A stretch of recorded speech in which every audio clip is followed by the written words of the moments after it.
am I how do I describe how I feel? Welcome to the Bigger Than Food podcast, your go-to source for stories that nourish your mind, heart, and soul. Join us as we pull up a seat at the table with innovators, leaders, and visionaries, delving deep into their personal journeys. We celebrate the courage it takes to make an impact and drive change in our communities and beyond. Get ready to be inspired. I am surprised, but not surprised. But this conversation for the moment is not going to be about politics, whether you are Republican or Democrat. That's not what I want to spend these first few minutes talking about, because it doesn't matter in this moment.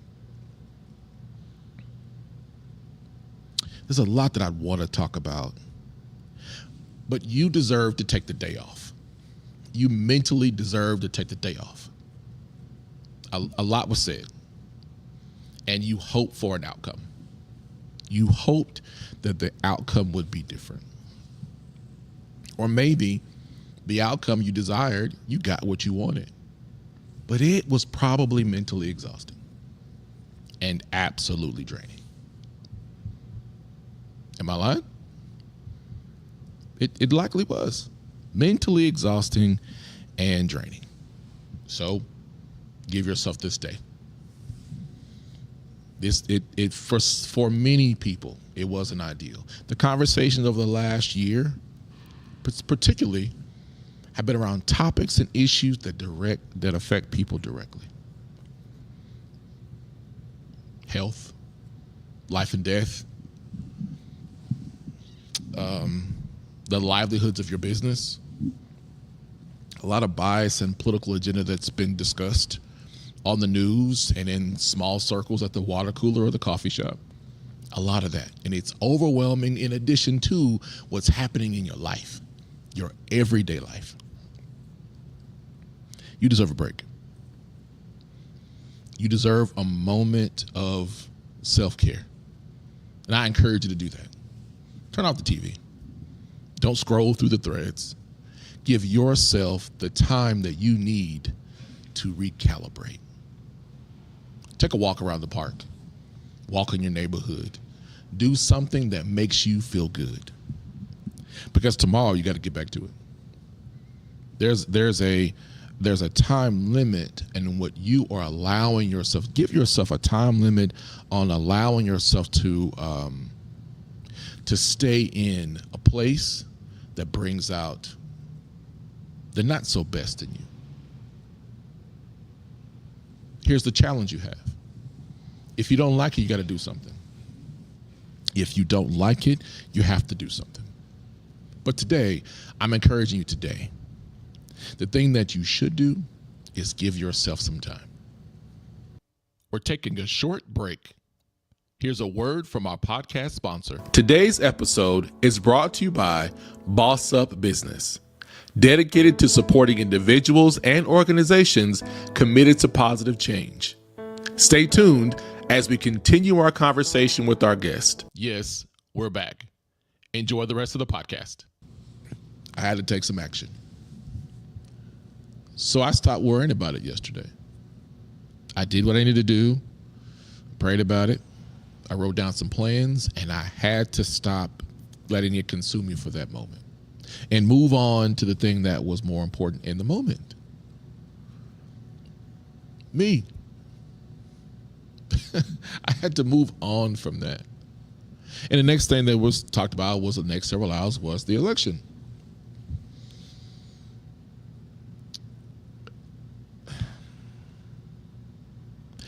I've learned in entrepreneurship that you have to be prepared for both outcomes, the desired and the undesired. If door A is the desired outcome and I get to door A and that's what I want or what I need for the mission and the vision and objective, I go through that door, open the door, I go their way.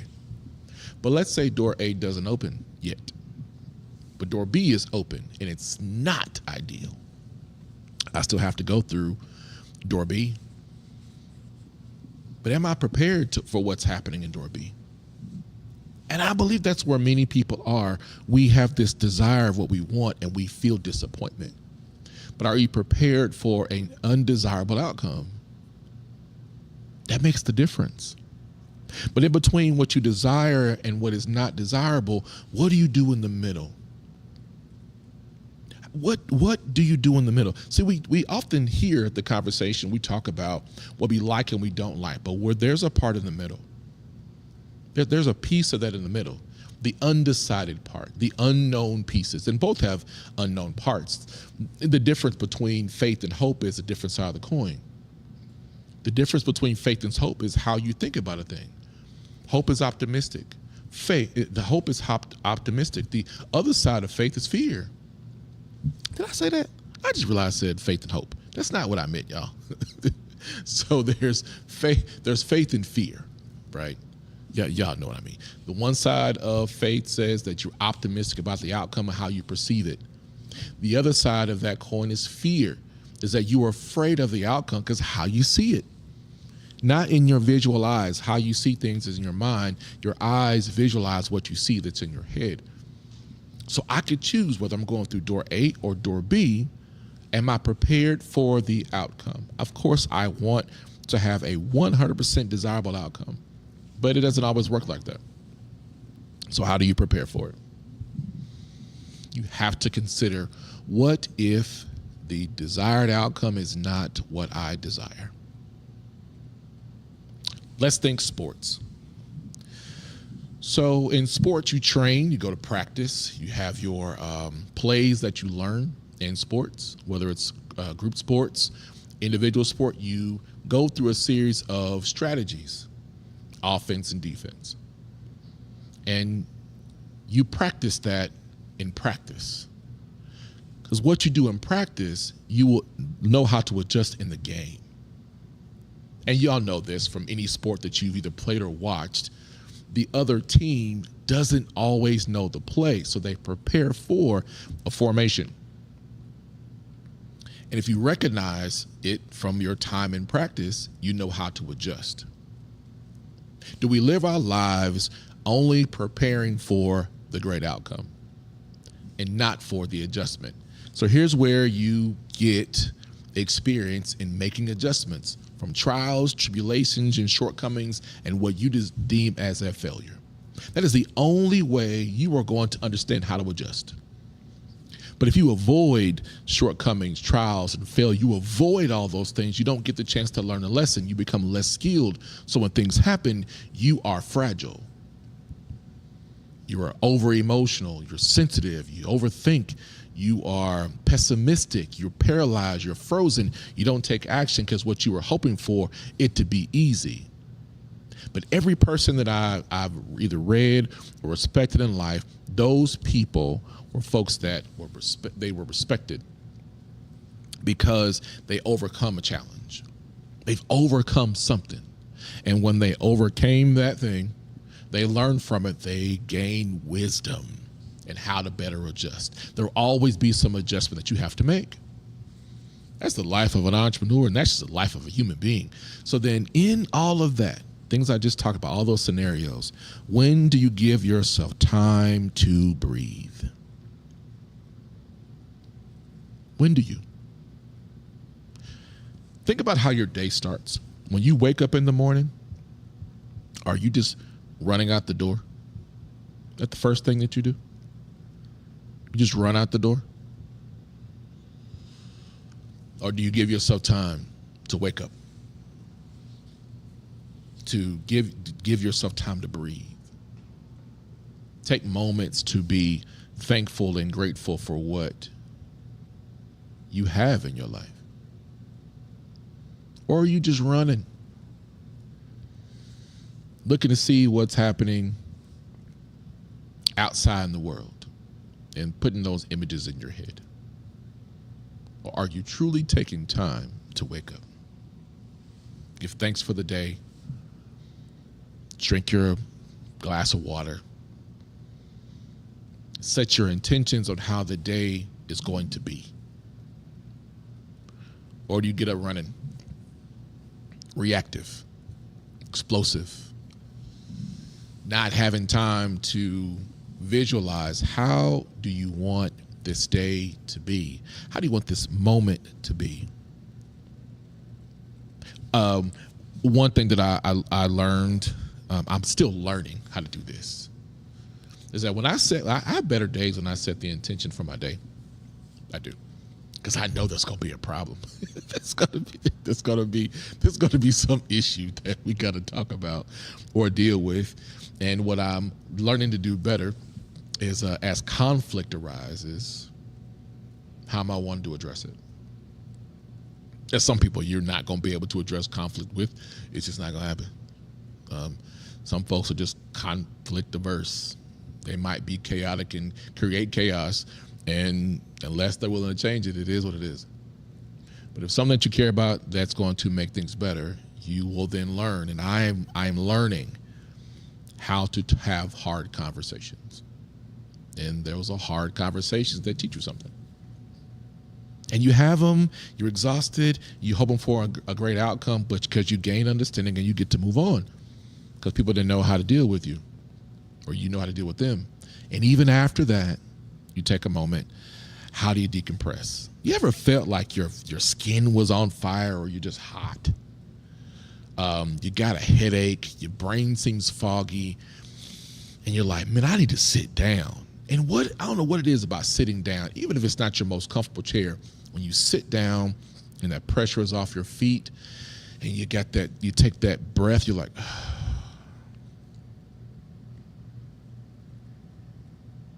heads down, eyes are looking here and there. You feel good for a moment.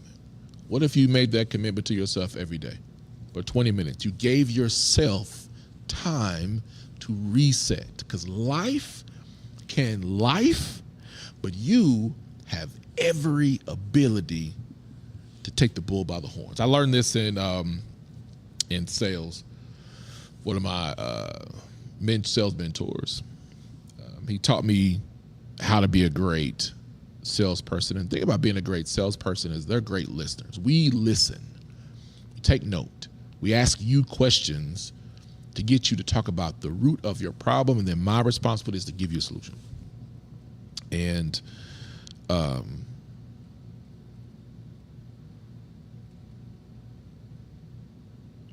I just lost my train of thought. I had something good for y'all too, but I just lost my train of thought. But anyway, man, that was a good one. Whatever. But give yourself a chance to reset. Take that day to reset. You know what? If it's not just today, because you have to go to work, or you work in an environment where it is constantly intense, especially if you're working in politics, it's not over.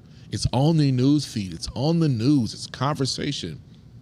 It's fear-based. It's hopeful. Whatever it is, you still got to find a time to take a moment. You still have to find a time. Because whether it's this news cycle, or whether it's personal life, it's your health, it's work, it's a relationship, it's something, you still are going to have to take a moment every day to reset yourself. You have to. Whether you're dealing with the tragedy of a family loss, whether you're dealing with transition, whatever it is, you have to take the moment to say, I'm going to do something for me today. I'm going to go walk, listen to some music. I'm going to catch up on my devotional, go into the gym, whether just being passive or just sitting down in quiet and stillness to reconnect to what's important to you. You have to do that every day, because if not, your body will feel on edge all the time, and you will be explosive, and you will project things on the people that you care about. That affects relationships too.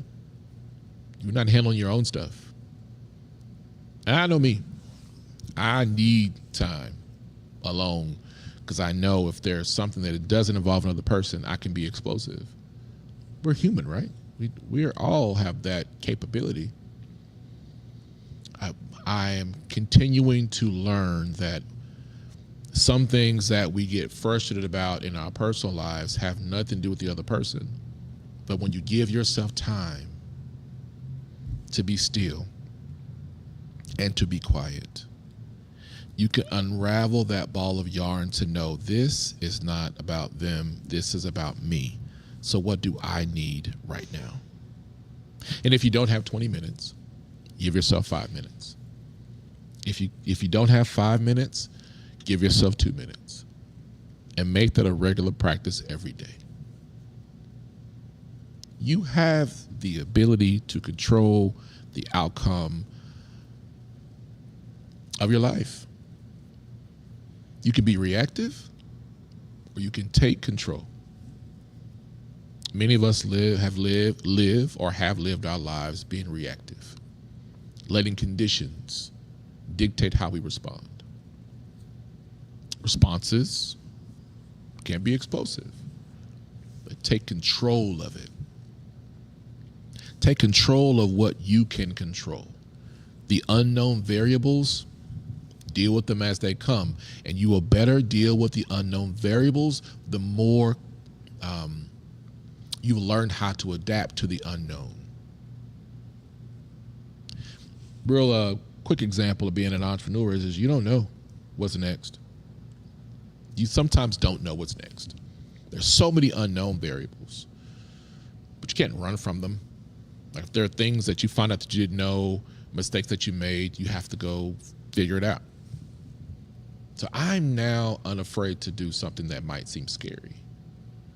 Because from experience, it tells me that, man, I've done a scary thing before. I know there's going to be something good in this. So then who do I need to connect with? Who do I talk to?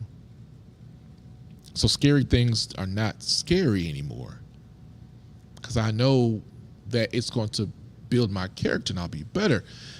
But also in doing the scary thing, you still got to give yourself time. Y'all, this is a day after one of the most intense elections. I know we're going to talk about politics, but think about it.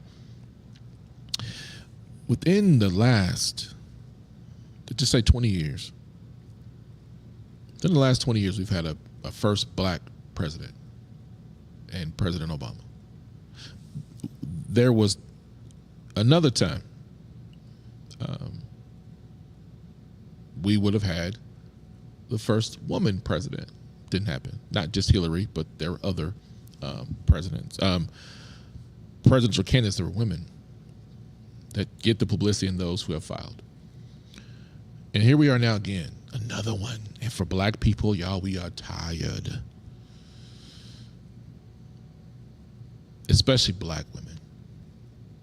There's a bunch of this rhetoric going around that black men don't have black women's back. If y'all look at the stats, we've always had black women's back. You just drank the lemonade, not the Kool-Aid. You drank the lemonade and let people tell you that we don't, because we do. I do. My friends do. My homeboys do. And the results show that. So always going to be people who think different than you, but that doesn't mean that the majority are all the same.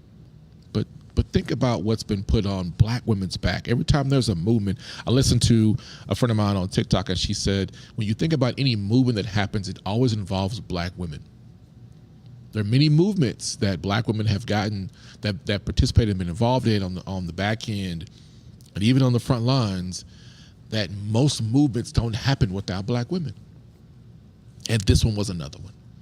Whether it was sororities, churches, executives, and throwing the fight of diversity, equity, and inclusion that's on attack.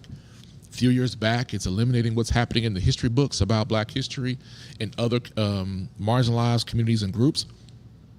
It's constant. So this constant attack feels like I have to be reactive. And I don't know if any of you have pets, but when you have a reactive dog, they don't know that you sticking your hand out is friendly to pet them, to love on them, or you're doing something to harm them. So they rear back, their ears take a different posture, they show their teeth, they growl, or they do not, and then they just attack. That's the energy that's been happening now. So I need this, our world, our community, to be more graceful in what we give our black women now. And to political parties and political leaders.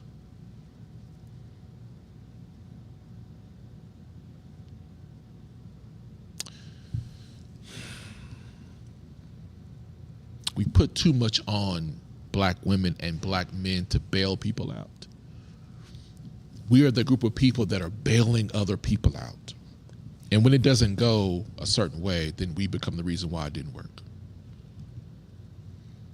And that is another reason. Give yourself grace today. Give yourself grace today. It's not your fault that a particular outcome in an election wasn't what you desired. Now I'm going to quickly switch gears to political commentary briefly. I believe what matters the most is what happens in your local municipal elections, in your city, your county, and your state. Most elected officials have a journey that starts in local elections. Judges, if you are elected, usually the experience start in the local level. What matters to me the most is what happens in my city, in my county, in my state. That's my priority, because those things can change over the course of months and years. They can change right now. Yes, I'm concerned about what happens at the White House and in Congress on the federal level. Yes, I am. But what affects me right now is what happens, what decisions are being made now. So I have to make a decision to get involved in what happens locally. I'm going to tell you what's not enough. It is not enough to be a speaker, to be a panelist, to write commentary. It is not enough to be a figure of representation. It is not enough. How you affect change is you have to address the systems that keep people held back. Oppressive, racial, gender oppression, economic oppression. If there's a system that is there to harm people, if the system shows an intentionality to harm, then you have to make a decision to use your voice, your ability to change, to improve that system. And that means be disruptive. And not many people want to be disruptive, because what comes with it? What comes with it is there are a lot of personal attacks that you'll get. Some people want to backdoor you. They don't want to work with you. They mislabel you and label you.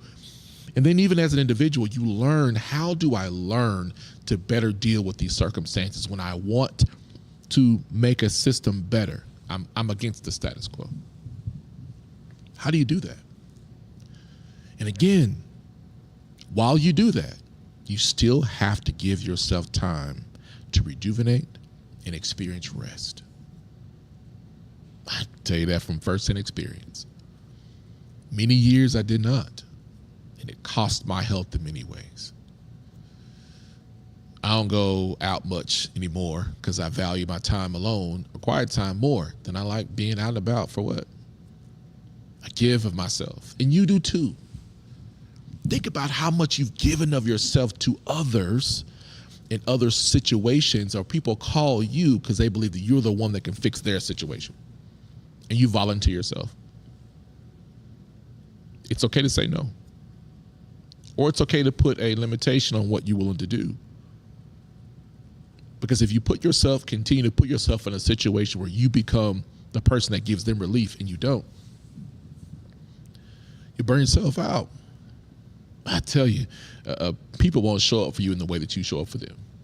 So you have to think about yourself first. If you're a servant person, you like to give, you're a hardworking person, the first person you look out for is you. Because if you don't look out for you first, you won't be around to be able to help anybody else. So think about, how does your day start? You start in meditation. You start giving of yourself.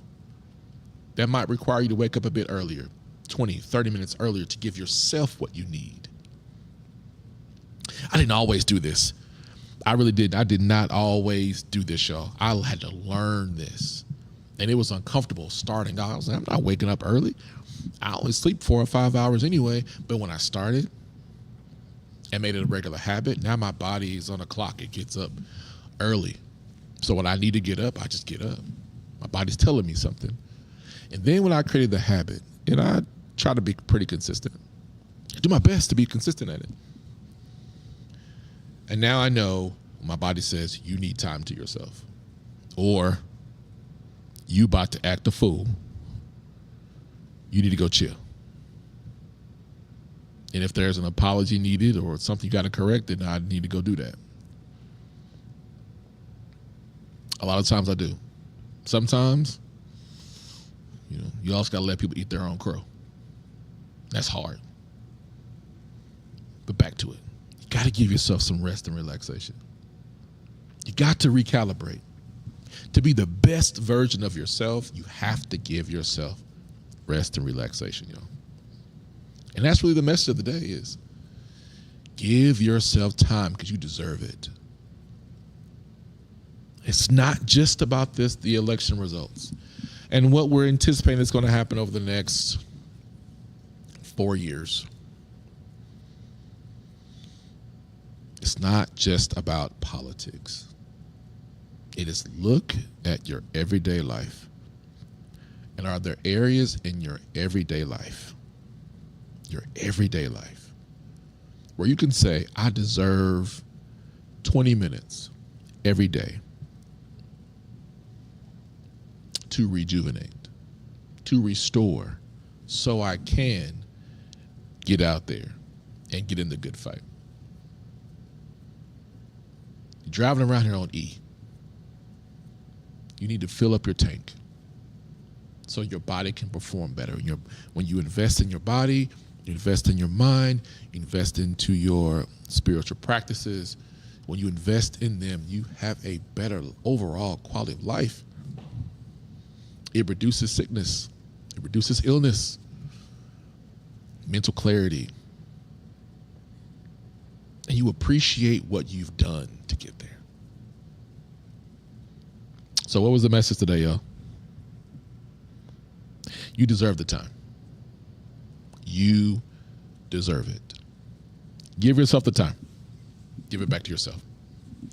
Well, thank y'all for tuning in for this episode of the Bigger Than Food podcast. How you help us grow is if you go to youtube.com, @ Bigger Than Food. Follow us and subscribe. Turn those notifications so you can listen to the latest episodes as we continue to upload and share. And then share this episode with someone who you feel like needs to hear it.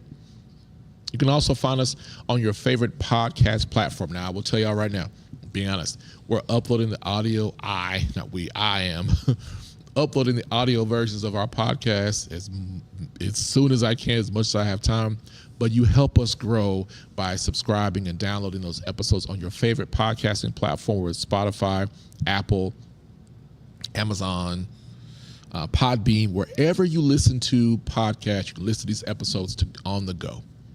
That's how you can help us grow our listening audience so more people will hear about the amazing things that are happening here in the state of Oklahoma and entrepreneurs that we talk to across the country. We talk to people from various different states, not just in Oklahoma. I'm fortunate to have an expansive friendship network with people doing amazing things across the country.